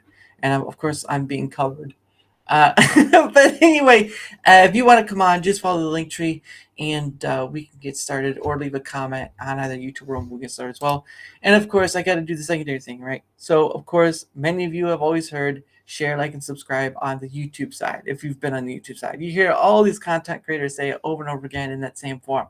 Well, the reason why I sort of have to say it for myself, but not in the same way, is because it allows me to have more people like Luke, like D-Pad Chad, like Zio, like Meg, like so many others on this channel, and it helps with my credibility. Look, in order to have more people on, I've got to be seen more, and building my credibility so that it'd be kind of hard to ignore to have more people on. That helps too. It's not an easy gig, but I do appreciate all who like, follow, share, leave a comment. It doesn't matter, either all of it or one of it. It does not matter. All that matters is that helping with the engagement helps me be seen more, to have more people on, and build the credibility so that I'm not easy to ignore. Because and if I want to do like a big person, they'd easily ignore me and say, haha, you have no numbers, and just like whatever. So thank you for all you guys, the help that you do, and I really appreciate it going forward. But again, that's when I was younger, Australia, I wanted a Crocodile Dundee. Yeah, well, that's not a knife right there. But anyway, so usually at the end of the show, I do a thing. There's a game I created. It's called Questions from a Hat. It was a cross between, I'm sure you heard of James Lipton and the Actor Studio, where he would ask, same questions to every person he came into. And of course, a show I like is called Scenes from Whose Line Is It Anyway? And there'd be a game called Scenes from a Hat. And so I've sort of combined those things where the guest gets 2 freebies, and if the chat wants more questions asked from the hat, well, that's going to cost them a rant. And of course, you can do $1 one. But anyway, we'll just get 2, so we don't take too long. I'm just going to mix it up. And it's very small. There's like barely any in there. So if you guys want to recommend a question that anyone can answer, you can DM me or leave a comment, and we can go from there. So let's. I am not looking what's inside the hat. I do not know. Okay, I got one. And this is not. Here's what is your favorite word to say? Favorite word to say? Yeah. I know it's a weird one, but still. Well,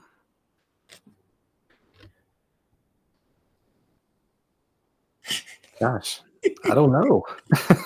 That's all right. That's all right if you don't.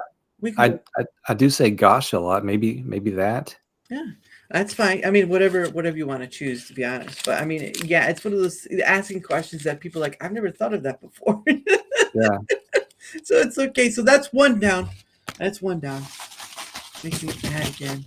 Hoping I don't lose any of the paper. Not looking into the hat. Not looking into the hat. Uh, uh, okay, what's this one? Oh crap! Almost lost my hat. I hope it's not one of the slight. Oh, here's one. All right. So this is a two-parter, but it's in line. So the first part is, do you tip or not, like at a restaurant or getting pizza delivered? And if you do tip, if so, do you tip more than usual? And I worked in the food industry, so that kind of affects on my tipping. But yeah, I mean, yeah, I definitely always tip because I've worked in a restaurant before where I was dependent upon tips. So I definitely always tip. If it's a bigger bill, mm-hmm. I do go with the minimal, like 15% or whatever, 18%, whatever it suggests on there. Right. But if it's a small bill, say I go myself and eat, I always tip at least like $3 or $4. Yeah. So when it's a small meal like that, like I'm way over the percentage what it should be. Yeah.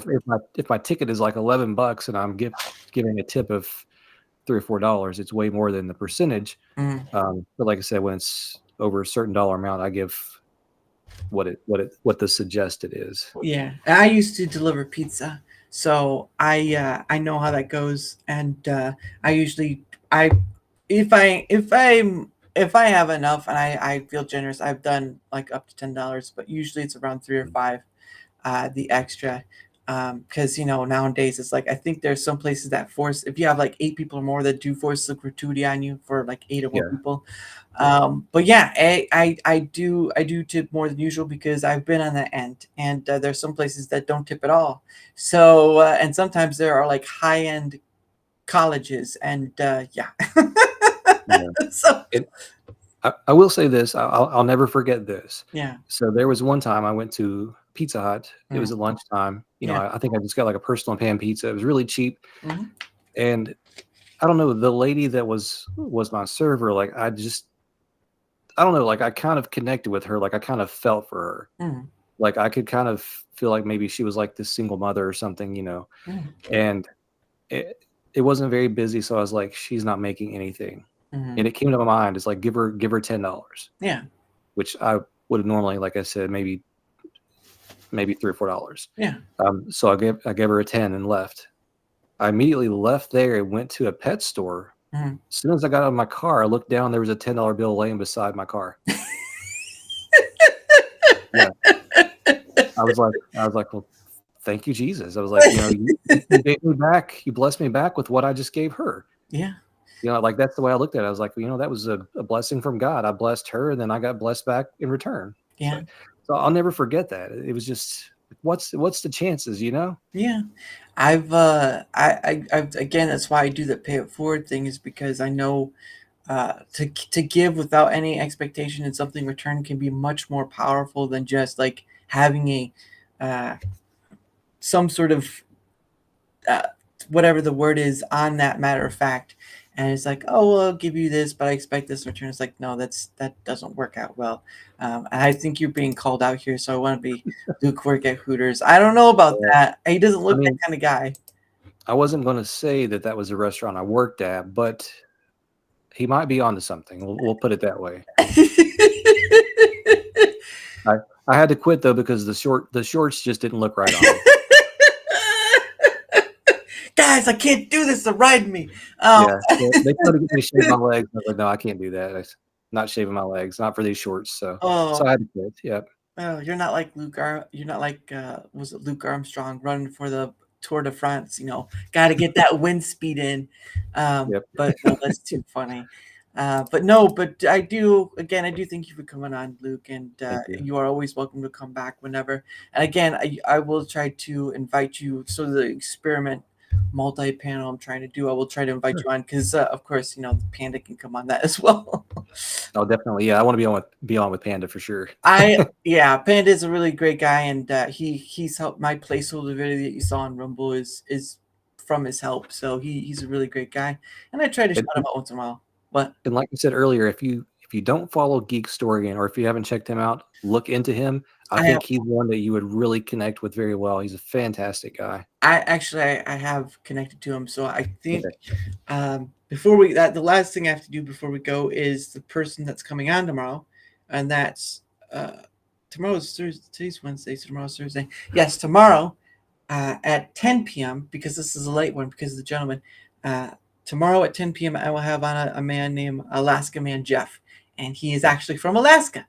So last time I had someone, a lady, very lovely lady. She's a mom and unmarried.